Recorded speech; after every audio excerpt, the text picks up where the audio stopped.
బేహద్ పరం మహాశాంతి బేహద్ ఆత్మిక పరివారం నాకు ఆత్మిక సోదరి సోదరులకు బాపూజీ దశరథ్ భాయ్ పటేల్ తెలుగు ఛానల్కు స్వాగతం.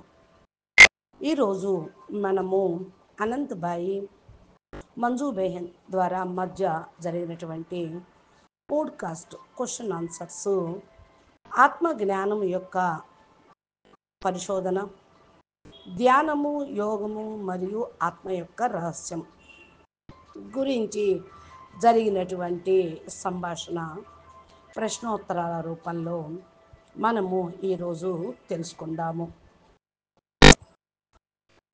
మంజు బెహన్ ప్రశ్నిస్తున్నారు, ఆధ్యాత్మికత మరియు సైకాలజీ పైన కొన్ని విషయాలు మాట్లాడదాము. జ్ఞానం యొక్క చర్చ, మంచి ప్రశ్నలు తీసుకొని వచ్చాము. ఈరోజు దీనికి సంబంధించినవి మిమ్మల్ని అడిగి మీ ద్వారా మేము తెలుసుకోవాలనుకుంటున్నాము అని అనంతభాయిని ఇంటర్వ్యూ చేస్తూ ఉన్నారు. ఇప్పుడు ఏదైతే సమయం నడుస్తూ ఉందో 2025, మనము మీడియా ద్వారా కూడా వింటూ ఉన్నాము. అనేక చోట్ల చాలా విషయాలు మనకు అవగతం అవుతూ ఉన్నాయి. 2025 సంవత్సరం ఆధ్యాత్మిక సంవత్సరం అనే పేరుతోటి తెలుసుకుంటూ ఉన్నాము. మనం కూడా 2025 ప్రారంభం అనేది చూసాము. చాలా పెద్ద పెద్ద మహా కుంభమేళా జరిగింది. ప్రారంభంలోనే చాలామంది విద్వాంసులు, చాలామంది ఋషులు, తపస్వి ఆత్మలు అక్కడికి చేరుకున్నారు. వారు కూడా చెప్పటము ఏమిటంటే, ఈ సంవత్సరం చాలా చాలా క్రాంతి అనగా పరివర్తన అనేది జరిగేటువంటిది. చాలా అద్భుతమైన సంవత్సరం, చాలా గొప్ప లెవెల్లో ఆత్మలు జాగృతమయ్యేది ఉంది అని చెప్తూ ఉన్నారు. ఈ విధంగా మనము చూసినట్లయితే చాలా ప్రశ్నలకు మనకు సమాధానము అనంతభాయ్ ద్వారా మనకు లభ్యమవుతాయి అనే ఈ జ్ఞాన చర్చను ప్రారంభించాము అంటూ ఉన్నారు మంజుబెన్. ఒక మనిషి ఏదైతే సైకాలజీ అనగా మనోవైజ్ఞానికం మరియు ఆధ్యాత్మికతోటి సంబంధం ఎప్పుడైతే ఉన్నదో ప్రశ్న అనేది అడుగుతూ ఉంటాం. దీనితోటి మానసిక స్థితి, వారి యొక్క మానసిక స్థితి, వికాసము, వారి జీవిత లక్ష్యము మరియు ఆత్మ యొక్క శోధన తెలుసుకోగలుగుతూ ఉంటాం. మనకు చాలా హెల్ప్ అనేది లభిస్తూ ఉంటుంది. ఫస్ట్ ఏదైతే మరి పారామీటర్ తీసుకొని ఏదైతే మనం నడుస్తూ ఉన్నామో, సెగ్మెంట్ వైజ్గా మనకు ప్రశ్న అనేది లభిస్తూ ఉంది. ఫస్ట్ మన యొక్క పారామీటరు ఆధ్యాత్మిక విశ్వాసము యొక్క ఉద్దేశంతో మనకు జోడించబడిన గొప్ప ప్రశ్న ఇది. ఏదైతే ఫస్ట్ మనము ప్రశ్న అడుగుతూ ఉన్నామో, ఆత్మ మరియు పరమాత్మ యొక్క విషయం సంబంధించింది. చాలా మహత్వపూర్ణమైన ప్రశ్న. ఏమనగా, అది ఏంటి అంటే అనంతభాయ్ చెప్తూ ఉన్నారు, ప్రతి ఒక్క వ్యక్తి తమ లోపల తాము ప్రశ్నించుకోవాల్సింది ఇదే. నేను ఆత్మ మరియు పరమాత్మ అనే సబ్జెక్ట్లో ఎంత నమ్మకము అనేది నాకున్నది, నేను ఎంతవరకు అర్థం చేసుకుంటూ ఉన్నాను అనే విషయం ఒక కామన్గా ఉండటం కాదు. ఆధ్యాత్మికంగా ఒక అడుగు మనం ముందుకు వేస్తే, ఫస్ట్ నేను ఆత్మను, ఈ శరీరము పైన శరీరంలో ఉన్నటువంటి చైతన్యమైన ఆత్మను, నా ఆత్మ పరమాత్మ ద్వారా రచించబడినది, పరమాత్మయే నా ఆత్మ యొక్క రచయిత, అనే నమ్మకం, విశ్వాసం ఎప్పుడైతే ఉంటుందో ఫండమెంటల్గా వాళ్ళు జ్ఞాన మార్గంలో ముందుకు వెళ్ళగలుగుతూ ఉంటారు. ఈ ప్రశ్న వారికి ప్రతి ఒక్కరికి వారికి రావాలి. అప్పుడే జవాబు ప్రతి ఒక్క వ్యక్తికి లభిస్తూ ఉంటుంది. నేను ఒక ఆత్మను, నా రచయిత పరమాత్మ. ఇంకా ఇలా ముందుకు వెళ్ళి మనము ప్రశ్నించినట్లయితే, నేను ఆత్మను, ఎక్కడి నుంచి వచ్చాను, ఎక్కడికి వెళ్ళాలి, ఏం చెయ్యాలి, జీవిత లక్ష్యం ఏంటి అనేటువంటి చర్చ కూడా మనకు కలగాలి. కానీ దీనితో పాటు మనము పరమాత్మ యొక్క అస్తిత్వమును వెతుకుతూ ఉండాలి. ఆయన పరమాత్మ అనేవారు ఎవరు, ఎక్కడ ఉన్నారు, ఏం చేస్తూ ఉంటారు, ఆయన ఎక్కడి నుంచి వచ్చారు, మరి పరమాత్మ యొక్క పాత్ర ఈ భూమి మీద వచ్చి ఏం చేస్తున్నారు. ఆత్మ మరియు పరమాత్మ యొక్క విషయంలో మనము సంపూర్ణ విశ్వాసం అనేది ఉండాలి అని అడుగుతూ ఉన్నారు. ఇక మంజుబెన్ మరలా అడుగుతూ ఉన్నారు, భయ్యా మీరు చెప్పిన అనుసారంగా జీవితంలో అన్నిటికంటే పెద్ద ఉద్దేశం ఏంటి అంటే, అన్నిటికంటే గొప్ప ఉద్దేశము ఫస్ట్ అనేది వెతకాలి, ఎవరికి వాళ్ళే వాళ్ళ వెతుకులాట ఉండాలి. నేనెవరు, ఎప్పుడైతే ఈ విషయం అర్థమవుతుందో, నేను ఒక దివ్య ఆత్మను, చైతన్యమైన ఆత్మను, నా రచయిత పరంపిత పరమాత్మ అనేటువంటి భావన కలుగుతుందో,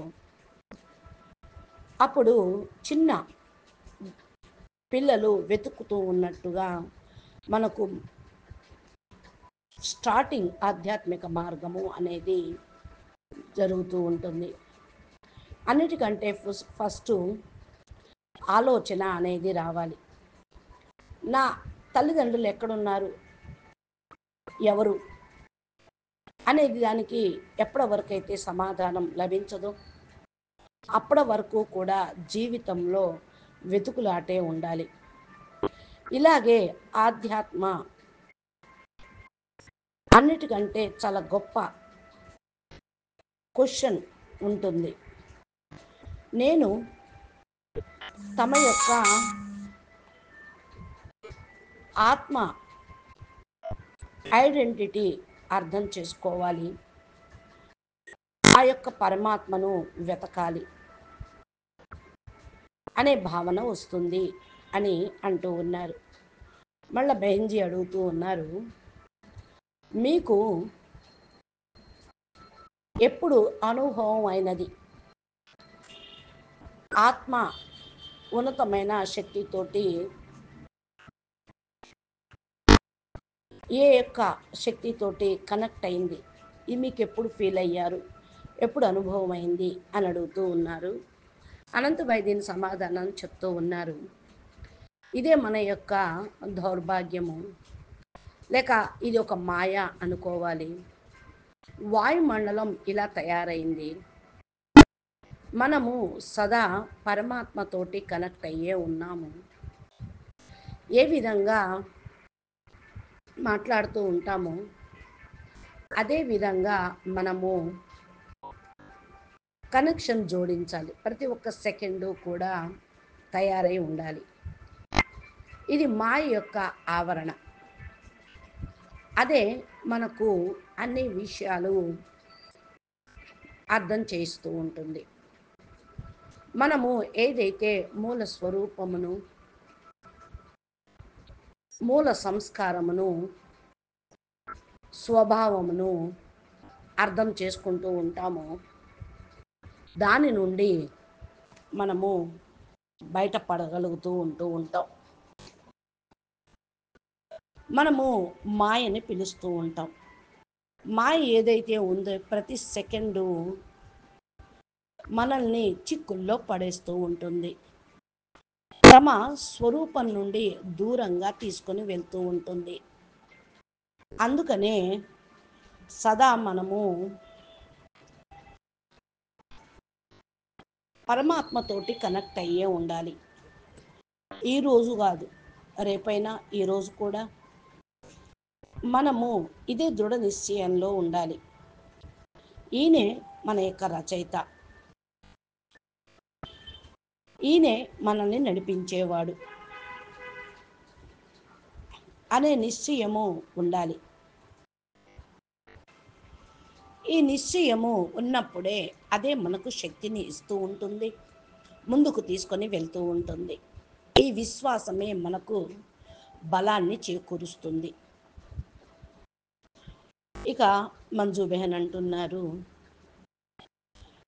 మరి మీ జీవితంలో భౌతిక ఉపలబ్ధులు నుండి కూడా అతీతంగా భావిస్తూ ఉన్నారా? అనంతభాయ్ అంటూ ఉన్నారు, తప్పకుండా.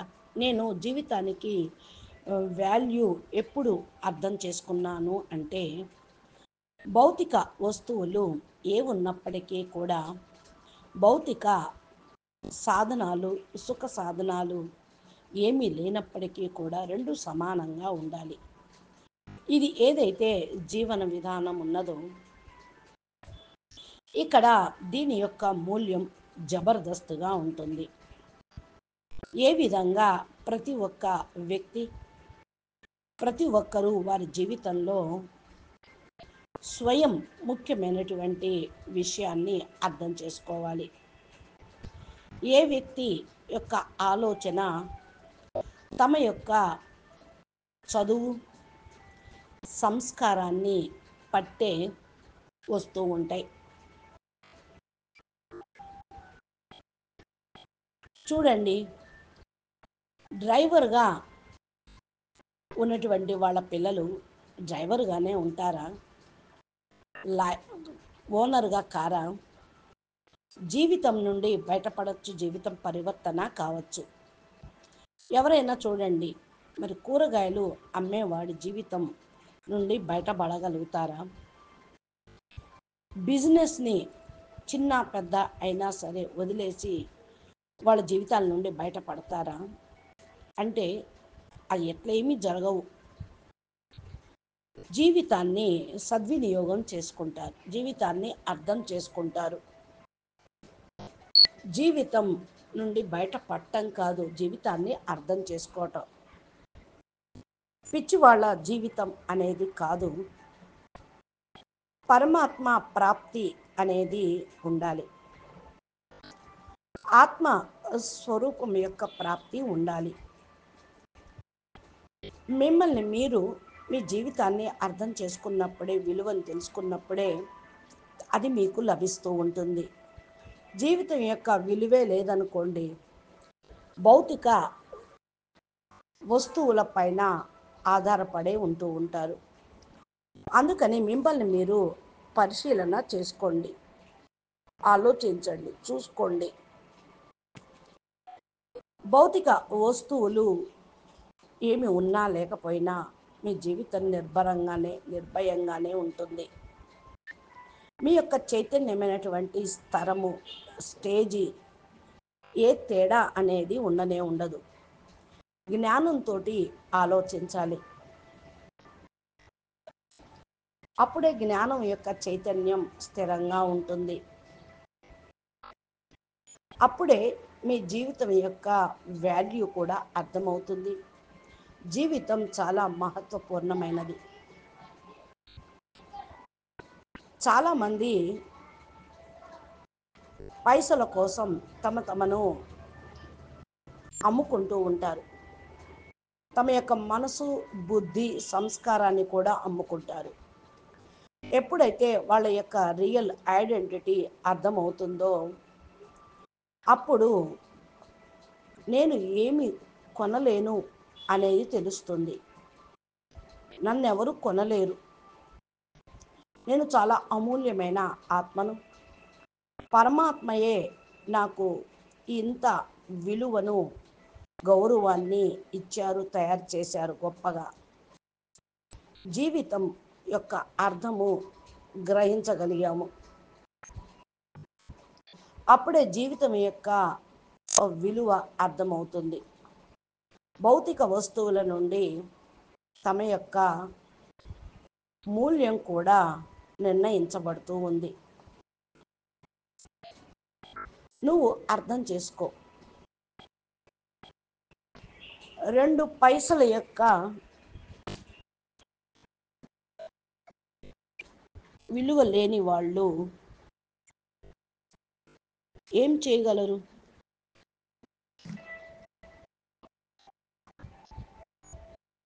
దేనికి విలువ ఇవ్వాలి? దేనికి స్థానం ఇవ్వాలి అనుకున్నప్పుడే మీరు యథార్థంగా నిలబడినట్టు. అన్నిటికంటే అసలు విలువైనది బ్రహ్మస్వరూపము. మనము ఆ యొక్క భౌతిక స్తరంతో చూసినట్లయితే, స్టేజ్తో చూసినట్లయితే, చెవులు దాని యొక్క విలువ తెలుస్తూ ఉంటుంది. జాతి, వయసు, డబ్బులు, డిగ్రీలు, ఉద్యోగాలు, బంగ్లాలు, మహల్సు, భూములు, బండ్లు ఇవి కాదు స్టేటస్ అంటే. స్టేటస్ అంటే జన్మలో ఉన్నవి. పూర్వ జన్మలో ఎంతవరకు మీ స్టేటస్ ఉంది? అందుకనే ఆధ్యాత్మ నుండి వాల్యూ నిర్ణయించడం జరుగుతుంది. మన యొక్క జీవితం యొక్క విలువ కూడా అప్పుడే నిర్ణయించబడుతుంది. ఎప్పుడైతే మనం తెలుసుకుంటామో అప్పుడు అని చెప్తూ ఉన్నారు అనంతుబాయ్. ఇక మంజుబాయ్ అడుగుతున్నారు, ఈశ్వరుడు లేక బ్రహ్మాండము అంటే అర్థం ఏంటి మీ యొక్క దృష్టిలో? చాలామంది చెప్తూ ఉంటారు పూర్తి బ్రహ్మాండమే ఈశ్వరుడు యొక్క క్రియేషన్ అని. బ్రహ్మాండమును రచన చేసింది, యూనివర్స్ని రచన చేసింది పరమాత్మయే. చాలామంది ఎస్ట్రాలజర్స్ కూడా అంటూ ఉంటారు, యూనివర్స్ నుండి మీరు పవర్ తీసుకోండి, యూనివర్స్ మీకు అన్నీ ఇస్తుంది. కొంతమంది యూనివర్స్నే గాడ్ అని కూడా భావిస్తూ ఉంటారు. ఇది ఎంతవరకు కరెక్ట్ అంటూ అడుగుతున్నారు అక్కయ్య గారు. ఇక అనంతబాయ్ చెప్తూ ఉన్నారు, ఇది నిజంగానే అజ్ఞానతయే. ఈ అజ్ఞానత ఇప్పుడు చరమసీమ వరకు చేరుకొని ఉందనే నేను చెప్పాలి. యూనివర్స్ నుండి నేను ఇది అడుగుతున్నాను, యూనివర్స్ నాకు ఇది ఇచ్చేసేయి అంటే జడమైనటువంటి వస్తువు నీకేమి ఇవ్వగలుగుతుంది? యూనివర్స్ అంటే స్థూలం. రోడ్డు పైన మరియు రాళ్ళతోటి మాట్లాడితే ఏమి లభిస్తుంది? ఏ రాయి నాకు కొంచెం ఇవ్వు, డబ్బులు ఇవ్వు, పైసలు ఇవ్వు, బంగ్లా ఇవ్వు అంటే ఇస్తుందా? రాళ్ళు ఏమిస్తాయి? అవి నిర్జీవం కదా. ఎక్కడ చైతన్యము అనేది ఉన్నదో అక్కడ నుండి లభించాలి. ఏ విధంగా డెడ్ బాడీ అక్కడ ఉన్నదనుకోండి, నువ్వు ప్రేమను అడుగు అంటే దాన్ని ప్రేమను అడుగు, అదే ప్రేమిస్తుందా? ఇస్తుందా? దాని లోపల చైతన్యం ఉన్నప్పుడు నీకు ప్రేమ లభిస్తుంది. భలే అమ్మ కానీ భార్య కానీ బిడ్డ అయినా సరే ప్రేమ ఎప్పుడు ఇస్తారు? దాని లోపల చైతన్యం ఉన్నప్పుడే. బ్రహ్మాండమే చైతన్యంగా ఉన్నది జాగృతమవుతుంది. మీరు అంటూ ఉన్నారు కదా, యూనివర్సు నాకు ఇది ఇచ్చింది అని. ఇవ్వండి అని అడుగుతూ ఉంటారు. ఎంతవరకైతే మీరు దాంతో సంబంధం పెట్టుకోరో అంతవరకు అది ఎట్లా లభిస్తుంది అంటారు. ఇప్పుడు చూడండి, పక్కన ఉన్న వాళ్ళ పిల్లలు నీకేమన్నా ఇస్తారా? దీపావళి రోజు 200 రూపాయలు ఇవ్వండి అంటే వాళ్ళు ఇస్తారా?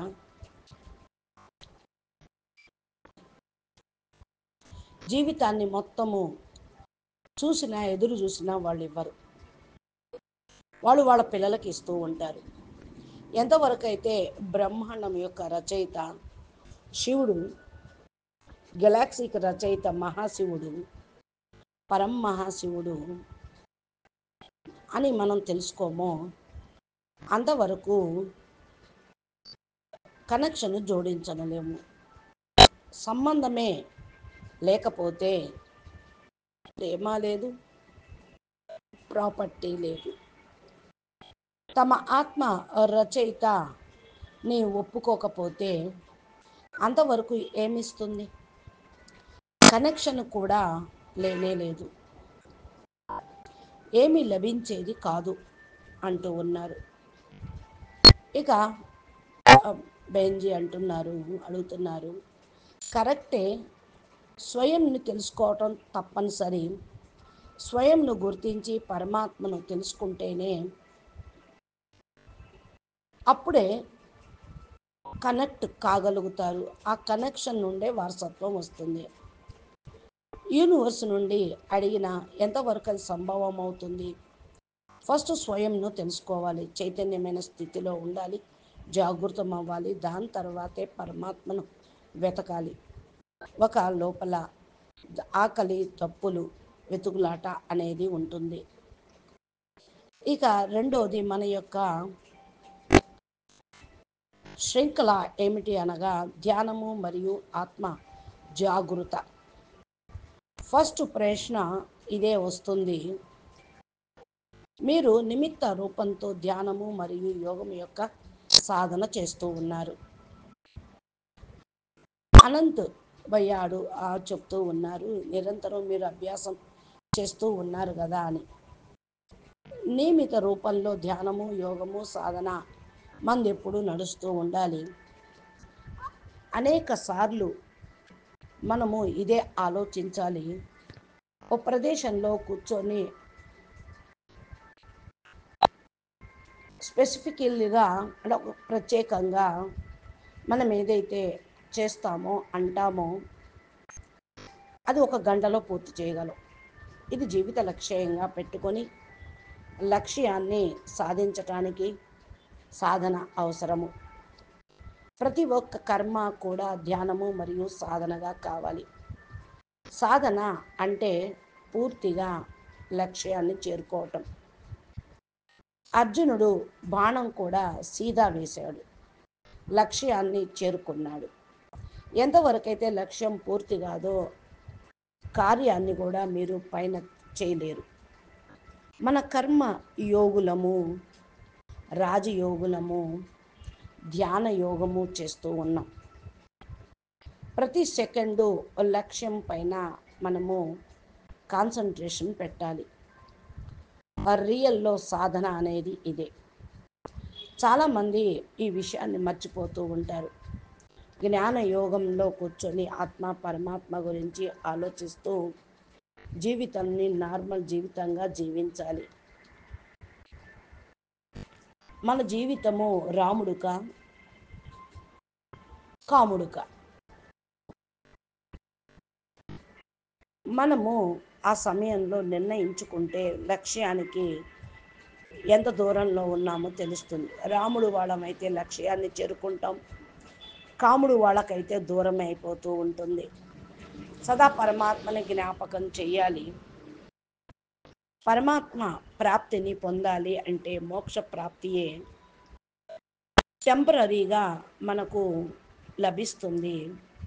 ఇప్పుడు చూడండి, మందు తినేంత వరకు దాని యొక్క ప్రభావం మనకు తెలియదు, తింటేనే దాని ప్రభావం తెలుస్తుంది. మనసు ప్రతి ఒక్క సెకండు కూడా దానికి మనం ట్రైన్ ఇవ్వాల్సి వస్తూనే ఉంటుంది. లక్ష్యం పైన నడిపించాల్సి వస్తుంది, ఆచరణలోకి తీసుకొని రావాల్సి వస్తుంది. ఇదే రియల్ యోగము మరియు సాధన అంటూ ఉన్నారు అనంతభాయ్. అచ్చా, పరం శాంతి, నమస్తే, ధన్యవాదాలు.